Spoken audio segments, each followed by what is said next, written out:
Ito na guys, ang ating finished product na hello guys, magandang umaga. For today's video ay gagawa tayo guys na DIY na sabon gamit ang fresh aloe vera. Yan na guys, meron akong kinuha ng mga aloe vera kanina. Ayan na guys, at tatanggalan na natin siya ng tagiliran. Tatanggalin natin yung mga tinik-tinik sa gilid.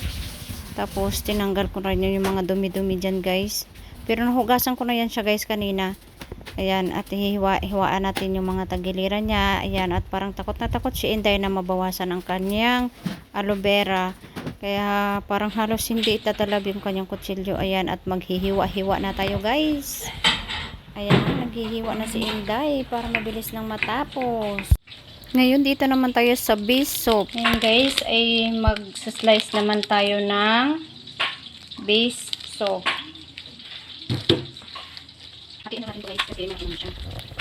Bali, ang gagawin pala natin dyan guys, ay hihiwain natin siya ng parang pa-cubes-cubes para mabilis siyang matunaw pag inilagay sa doon sa may hot water.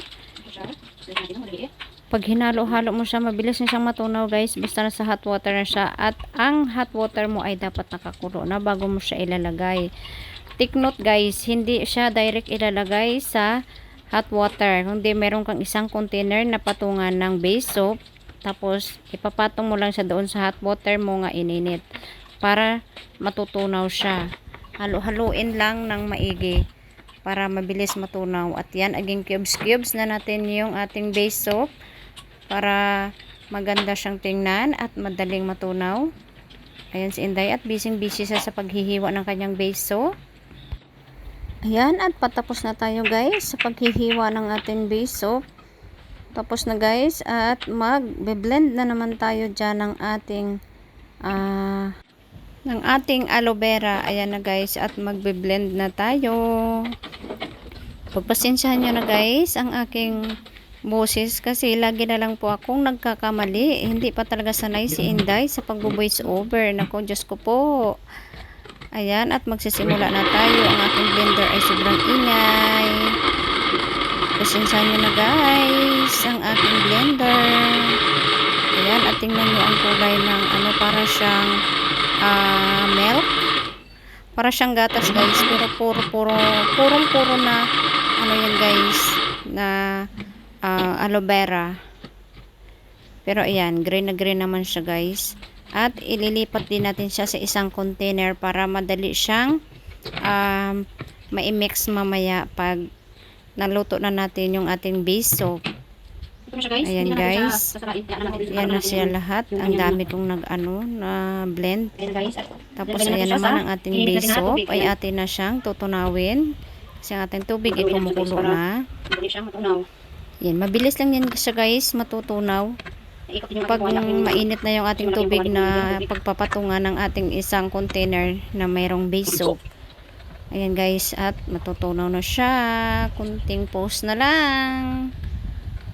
Ayan na guys, at ang likot ng aking camera. Malapit na siyang matunaw, kunti na lang. Malikot na nga yung aking container nga nilagyan. Malikot pa yung aking camera.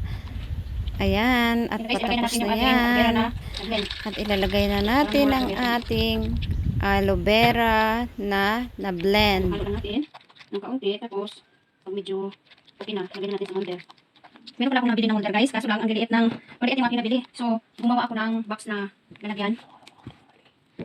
Pagkatapos pala natin i-mix yan guys, ay ilalagay na natin sa ating molder. At pagkatapos natin ilagay sa ating molder, ay hintayin lang natin siya na lumamig or tumigas yung ating sabon bago natin siya tanggalin sa molder.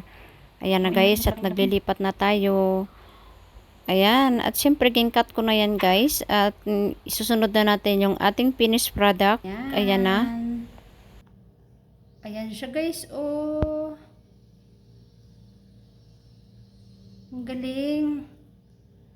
Ayan. Ito na guys, ang ating finished product na aloe vera soap. Ayan. Ang ganda niya guys. Talagang meron pang aloe vera na wala siyang ibang hinalo guys. Talagang puro aloe vera at saka lang siya, yung base soap. Wala na siyang ibang nilalagay. Kasi yung iba, naglalagay sila ng mga oil or mga design. Ayan, puro talaga yan siya guys. Wala siyang ibang halo. Ayan lang guys. Thank you for watching. Ayan na guys. At tapos na tayo sa paggawa ng ating sabon. Ito na ang ating finished product. Kung nagustuhan nyo guys yung aking video, please share and like. And also follow to my Facebook page. And subscribe to my YouTube channel. Yan lang guys. Thank you for watching. See you in my next video.